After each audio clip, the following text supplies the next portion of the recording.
Cumpliendo la gran comisión encomendada por nuestro Señor Jesucristo, presentamos Su palabra no volverá vacía, un breve espacio para reflexionar en el Evangelio y llevar las buenas nuevas de salvación, porque su palabra no volverá vacía.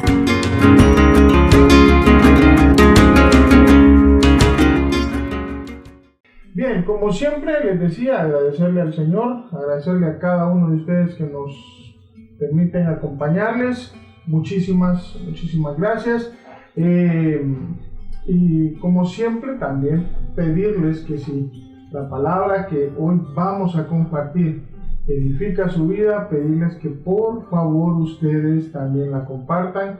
Recuerden que ya lo dice Isaías 55:11, que su palabra no volverá vacía. Ese es el tema que siempre nos está moviendo en este anhelo de bendecir el nombre del Señor. Gracias a quienes están conectando, gracias a quienes lo están compartiendo, porque también al final el asunto es que compartamos esta palabra, que compartamos la palabra del Señor, porque ese es el llamado y el ministerio que Dios nos ha encomendado a cada uno de nosotros. Antes de continuar, quiero invitarle, como siempre lo hago, a que nos acompañe en cada uno de los canales de Su palabra no volverá vacía, como ser por ejemplo la radio. Les pido que nos acompañen ahí en la radio de Su palabra no volverá vacía. Aquí pueden entrar a la radio, escucharnos en vivo a través del reproductor, y también pueden descargar la aplicación para dispositivos iOS. También les pido que se suscriban al canal de Su palabra no volverá vacía en en YouTube, al canal de YouTube de Su palabra no volverá vacía, donde también estamos compartiendo estos videos. Ahorita están saliendo en vivo, pero también estamos grabando para poder transmitirlos. Quiero agradecerle a Visión TV en San Francisco de la Paz y Molancho, que nos siempre nos hace el favor de retransmitir. También quiero agradecerle a Tu Radio Positiva, a mi querido amigo Marco Espinosa, y también quiero agradecerle a Tu Cuentas para Dios, este proyecto de un grupo de jóvenes de diferentes iglesias en la ciudad de Danlí, que nos han dado el espacio también para compartir la palabra del Señor a través de ese proyecto. Antes de continuar con nuestra reflexión de hoy, ¿qué le parece si vamos a ver y a leer qué dice la Biblia?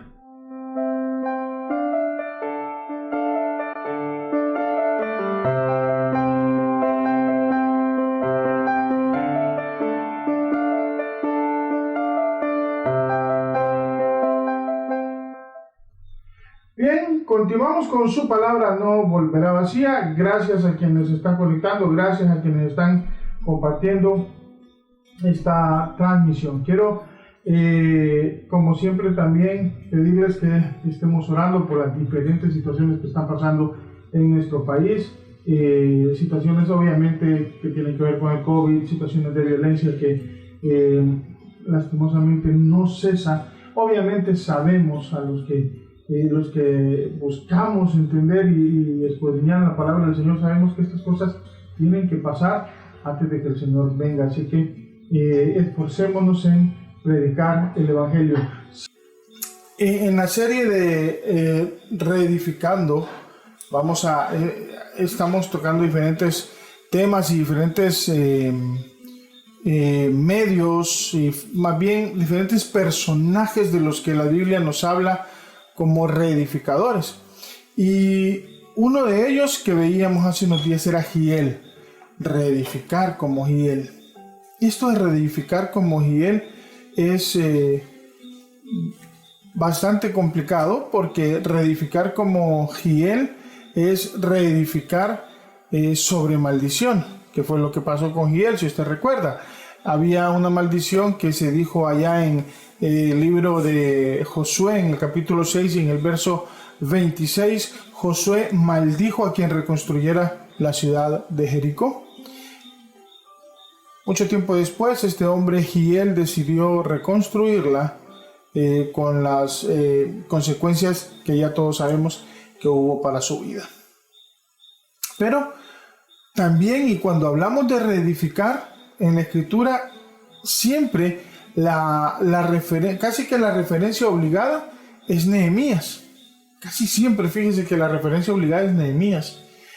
Porque obviamente Nehemías fue el hombre que Dios usó para reedificar los muros de Jerusalén. Pero hay dos aspectos que yo quiero compartir con usted en esta noche o en este tiempo acerca de Nehemías. Ok, con Nehemías pasó algo.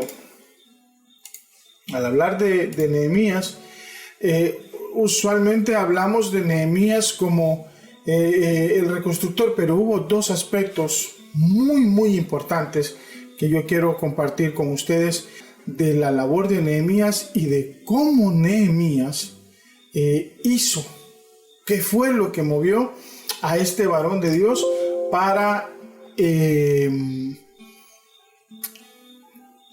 llegar a la reconstrucción. Les quiero pedir que me acompañen por favor a la Escritura en el libro de Nehemías, ahí en el capítulo número 1. Dice la Escritura, vamos a leerlo juntos.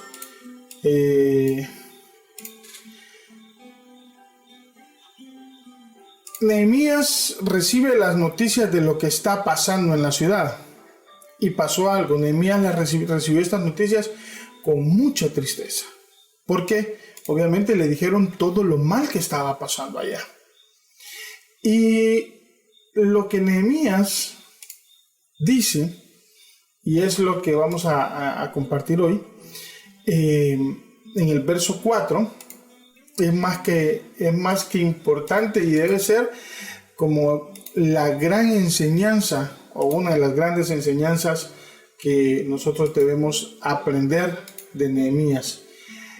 Nehemías, y para reedificar como Nehemías, debemos reedificar comprendiendo, mis amados, que hay algo malo que debe ser corregido. Hay algo malo que debe ser corregido. Nehemías lo entendió. Nehemías entendió, y le voy a hacer un poquito el antecedente, le voy a dar un poquito el antecedente de Nehemías. Sabe que Nehemías, en el momento que él recibe este informe acerca de Jerusalén, Nehemías está cautivo. Nehemías no está viviendo en Jerusalén, Nehemías es cautivo. Por eso es que él pregunta, ¿cómo está la gente ahí en Jerusalén? ¿Cómo está la gente en nuestra tierra? Y cuando él recibe ese informe, se da cuenta y recuerda el mal que hay y que ha habido generacionalmente. Mire, el pueblo de Israel no estaba cautivo solo porque sí. El pueblo de Israel estaba cautivo porque habían pecado de tal manera que Dios decide ponerlos en una disciplina terrible, que es enviarlos cautivos. El pueblo de Israel no entendía, no quería rendirse delante de Dios y quería seguir en su propia voluntad, en sus propios planes, haciendo lo que ellos querían. Incluso en algún momento en la Escritura dice que cada quien hacía lo que bien le placía, cada quien hacía lo que quería respecto al pueblo. Así estaba degenerado el pueblo. Había dentro de tantas cosas que pasaban, habían permitido culto a dioses paganos, se habían mezclado con mujeres cananitas o cananeas, incluso había una práctica abominable para Dios, que era la prostitución sagrada. Había mujeres afuera del templo a la que los hombres se llegaban y les pagaban por sexo. Pero era en un ritual religioso que no era algo que Dios había mandado. Eso lo habían aprendido por la mezcla con las tribus cananeas, con las naciones cananeas. Entonces, producto de todo ese pecado, Dios manda al pueblo cautivo. Nehemías, estando en la cautividad, entiende el pecado del pueblo. Por eso, antes de reedificar, Nehemías comprende que hay algo malo que debe ser corregido.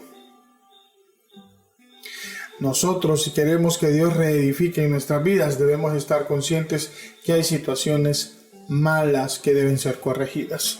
Acompáñenme ahora sí a la escritura. Palabras de Nehemías, hijo de Icalías. Aconteció en el mes de Quisleu, en el año 20, estando yo en Susa, este es Nehemías hablando, capital del reino, que vino Hanani, uno de mis hermanos, con algunos varones de Judá, y les pregunté por los judíos que habían escapado, que se habían quedado en la cautividad, y por Jerusalén. Me dijeron: el remanente, los que quedaron de la cautividad allí en la provincia, están en gran mal y afrenta, y el muro de Jerusalén derribado, y sus puertas, dice, quemadas a fuego. Cuando oí estas palabras, el verso 4, me senté y lloré, e hice duelo por algunos días, y oré delante del Dios de los cielos. Escuche, por favor, detenidamente la oración de Nehemías. Verso 5, y dije: te ruego, oh Jehová, Dios de los cielos, fuerte y grande y temible, que guarda el pacto y la misericordia a los que le aman y guardan sus mandamientos. Esté ahora abierto tu oído y abiertos tus ojos para oír la oración de tu siervo, que hago ahora delante de ti de día y de noche, por los hijos de Israel, tus siervos, y confieso, esa palabra tenemos que grabárnoslas, y confieso los pecados de los hijos de Israel que hemos cometido contra ti. Sí, yo y la casa de mi padre hemos pecado.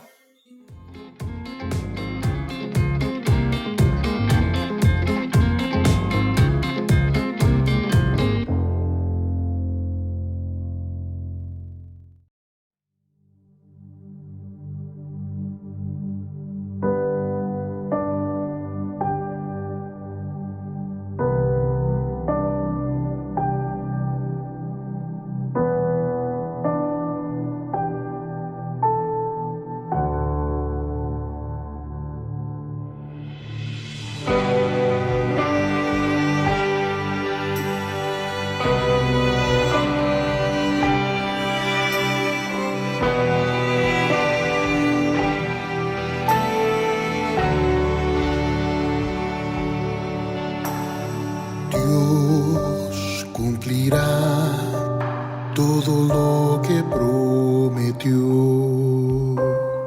ten fe en Él, aunque te vista el dolor. Cuando tu corazón ya no pueda seguir y has pensado que es el fin, Él vela por ti, Jesús velará por ti. Solamente confía en Él, solamente confía en Él, solamente confía en Él, confía y Él hará. Solamente confía en Él, solamente confía en Él, solamente confía en Él, confía y Él hará. Y Él hará, Él hará. Dios, Él está caminando junto a ti, te cuidará, con sus alas te cubrirá. Si tienes que pasar una gran tempestad, tu oración escuchará. te ayudará, Él nunca te dejará.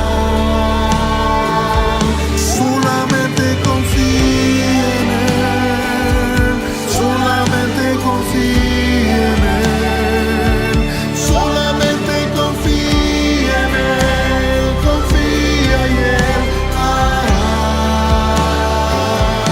Solamente confía en Él, solamente confía en Él, solamente confía en Él, confía y Él hará. Y Él hará.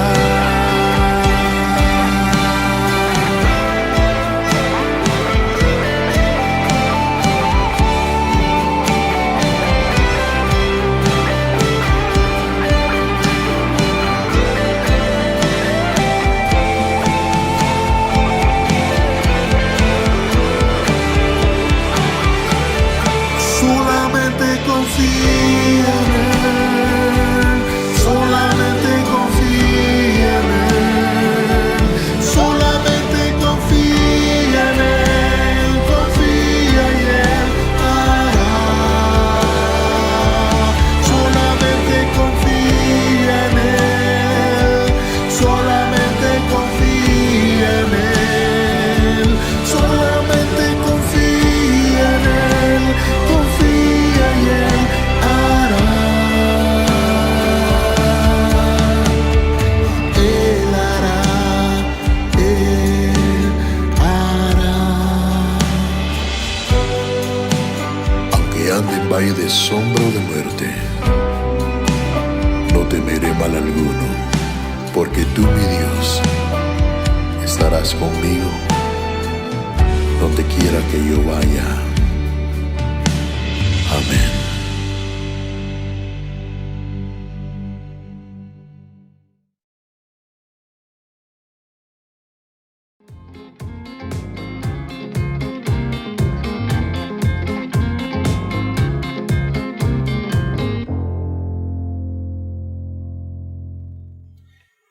Yo y la casa de mi padre hemos pecado. Nehemías estaba cautivo. Es más, Nehemías estaba sufriendo las consecuencias del pecado de sus padres.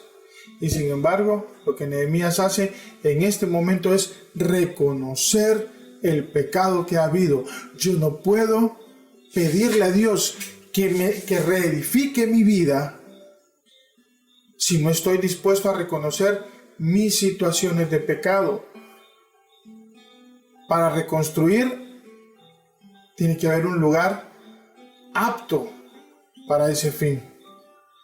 Y ojo, que yo no le estoy diciendo que tenemos que llegar incólumes, santos. No, si más bien lo primero es reconocer nuestra condición de pecador. Si lo que queremos es que Dios sane nuestra vida, limpie nuestra vida, perdone nuestros pecados, lo primero que tenemos que hacer es reconocer nuestra condición de pecador delante de Dios. Si yo quiero que Dios reedifique esta vida que está destruyéndose, esta vida que está corrupta, esta vida que no tiene cimientos firmes, esta vida que las paredes están cayendo a pedazos, lo que tengo que hacer primero es reconocer que la construcción está mal. ¿Por qué? Porque he construido con mi diseño, con mis planos, en mis fuerzas. Entonces va a ir mal. Lo que nos enseña Nehemías es lo primero que debemos hacer para que Dios vaya transformando nuestras vidas. Reconocer que hemos pecado, entender que hay algo malo que debe ser corregido. Si alguien dice, no soy tan malo, no está reconociendo la maldad que hay en su vida, entonces nunca va a entrar en un proceso de sanidad. Si alguien dice, no, pero yo voy a la iglesia, yo tengo 20 años de ser creyente, yo tengo 30 años de ser creyente, pero no han pasado y no están en un proceso de reedificación. A ver, entendamos que ese proceso de reedificación del que le estoy hablando es el proceso de transformación mediante el cual vamos a llegar a la estatura del varón perfecto. Es un proceso que se va a terminar, ¿sabe cuándo? Cuando veamos a Cristo cara a cara. Pero si andamos por la vida creyendo que somos, no, yo no ocupo trato de Dios, yo leo la palabra, yo oro, yo ofrendo, yo diezmo, pero todo eso no es nada más que un puro ritual de vida y no es una vida de verdadera entrega, porque no reconozco mis debilidades, mis errores, mis pecados. Entonces no hay un proceso de transformación, no hay un proceso de reedificación, porque yo estoy edificando en mis planes, insisto, en mis planos, en mis cimientos. Y déjeme decirle que un día esa construcción de vida se va a caer. Se va a caer. Entonces, lo primordial, decirle al Señor, Señor, estoy pecando. He pecado en contra tuya. Señor, ¿hay algo malo que arreglar en esta vida? Por favor, arréglala. Por favor, Señor, corrige mi vida. Nehemías nos enseña eso. Nehemías, insisto, ni siquiera estaba en Jerusalén. Nehemías estaba ya cautivo. Es más, Nehemías muy posiblemente haya nacido en el cautiverio. No conocía la ciudad. Había escuchado hablar de la ciudad de sus padres. Sin embargo, le causó profundo dolor saber hasta dónde el pecado de sus padres había llegado, y lo que hace es reconocer su pecado y rendirse delante de Dios. Solo rindiéndonos delante de Dios, después de reconocer que hay algo que arreglar, Dios va a empezar a operar en nuestra vida. Y por último, Nehemías nos enseña otra cosa. Después que reconozco mi condición de pecador, después que reconozco que hay algo que arreglar en mi vida, entonces confío en la promesa eterna de Dios. Esto lo encontramos en el capítulo 1 y verso 8 de Nehemías. También le pido que me acompañe. Dice el verso 8: acuérdate de la palabra que diste a Moisés tu siervo, diciendo: si vosotros pecareis, yo os dispersaré por los pueblos. Y el verso 9 dice: pero si os volviereis a mí y guardareis mis mandamientos y los pusiereis por obra, aunque vuestra dispersión fuere hasta el extremo de los cielos, de allí os recogeré y os traeré al lugar que escogí para habitar allí, para hacer habitar allí mi nombre. Evidentemente que está hablando al pueblo de Israel. Pero cuidado, no vaya tan rápido. Esas promesas también son promesas que nos atañen a nosotros. No le hablo del pacto mosaico. El pacto mosaico ya pasó. El pacto mosaico caducó con la muerte y resurrección de Cristo.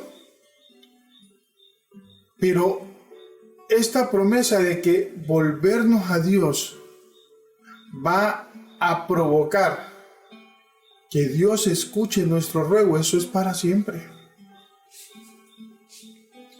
Dios no rechaza un corazón contrito y humillado, dice la Escritura. Dios no desprecia a nadie que se acerque con un corazón rendido delante de Él. Nehemías entendía esa promesa y entendía que Dios no lo iba a abandonar. Eso lo entendía perfectamente Nehemías. Y entonces nosotros, usted y yo, ¿por qué nos olvidamos de las promesas de Dios para nuestra vida? Mire, Dios nos ha prometido salvación y vida eterna, y esa es una promesa para siempre. Pero es una promesa que no vamos a alcanzar si no nos rendimos delante de Dios y si no mantenemos nuestra esperanza en esa misma promesa. Es tan fácil dejar que Dios comience a reedificar nuestra vida. Y mucho ojo que no le estoy hablando solo a gente que aún no ha conocido a Cristo. Nosotros, que nos decimos creyentes, que nos decimos siervos de Dios, debemos ser los primeros en entender y en pedirle a Dios ese proceso de reedificación. Giel reedificó para maldición, producto de no entender cómo tenía que no tenía que reedificar Jericó. Murió su hijo primogénito y murió su hijo menor. Y él nos enseña a reedificar, a no reedificar sobre maldición. Y Nehemías nos enseña a reedificar sobre una vida de humillación delante de Dios. Nehemías nos enseña a reedificar sobre cimientos de arrepentimiento. Eso nos enseña Nehemías. Reedificar sobre cimientos de arrepentimiento. Y entonces, obviamente yo le tengo que preguntar a usted, ¿está dispuesto a que Dios reedifique su vida? ¿Quiere realmente que Dios reedifique su vida a partir de hoy? Porque no se trata de esperar hasta mañana o pasado mañana. Aquí no se trata de esperar a estar listos. Nunca vamos a estar listos. Nunca. De lo que se trata es de que aceptemos hoy la promesa que Dios hizo a nuestras vidas y que la sigue haciendo. Aquí el reto que yo le planteo es: deje que Dios comience a construir la vida que Él quiere para usted, no la que usted quiere, sino la que Él quiere, bajo la voluntad buena, agradable y perfecta de Dios. Y como siempre, porque al final allí vamos a ir a parar siempre, solo hay una forma de hacerlo, y es rindiendo nuestra vida delante de Dios. Es la única forma. Así que yo quiero invitarle en esta noche a rendirle su vida a Cristo. Quiero invitarle en esta noche a que le entregue su vida a Jesús, a que reconozca no solo su condición de pecador, o más bien dicho, a que reconozcamos nuestra condición de pecador, sino también nuestra gran necesidad por Cristo. Si usted entiende que quiere entregarle su vida a Cristo, si usted se alejó del Señor y quiere reconciliar su vida con el Señor, usted que sirve en una iglesia igual que yo y sabe que por ratos flaqueamos, ¿qué le parece si repite conmigo esta pequeña pero poderosa oración? Dígale conmigo al Señor: Padre, en el nombre de Jesús, te quiero dar gracias por mi vida. Te quiero dar gracias, Señor, por el enorme privilegio que me das de acercarme rendido y humillado delante tuyo. Padre, quiero pedirte perdón. Señor Jesús, reconozco que te he ofendido, reconozco que soy pecador y te pido tu perdón. Solo tú puedes perdonar mi maldad, Dios, y por eso me acerco con un corazón humillado delante tuyo. Padre bendito, quiero pedirte que por favor me aceptes como tu hijo. Quiero que seas mi Padre, mi Rey, mi Señor y mi Salvador. Padre, gracias por haber pagado mis culpas ofrendando tu vida en la cruz del Calvario. Gracias por ese sacrificio, Dios, de amor que hiciste por mí. Y Padre, recibo tu perdón con gratitud y con mucha alegría, Padre, en el nombre de Jesús. Amén y amén. Si usted hizo esta oración conmigo, lo felicito. Es usted uno de los miles de millones de hombres y mujeres que un día comprendimos que había algo malo que necesitaba ser reparado. Deje que Cristo continúe ese proceso de reedificación en su vida. El Señor va a hacerlo en su tiempo y a su modo, que es el mejor tiempo y el mejor modo. A cada uno de ustedes, muchas gracias por acompañarnos. Nuevamente me disculpo por todos los detalles técnicos que se nos presentan. Y como siempre quiero invitarle primero a que se suscriba al canal de YouTube, a que nos acompañe en la radio. Se llaman Su Palabra No Volverá Vacía, tanto el canal de YouTube como la radio en línea. Y también, sobre todo, lo más importante de todo esto es pedirle que si esta palabra fue de edificación para su vida, que por favor usted también la comparta. Estoy más que seguro que será de edificación para cada persona a quien usted se la haga llegar, porque dice Isaías 55:11 que su palabra no volverá vacía. Nos vemos. Hemos presentado Su Palabra No Volverá Vacía, un espacio para predicar el Evangelio de Jesucristo. Para comentarios o reportes de sintonía, escríbanos a contacto@supalabranovolveravacía.org.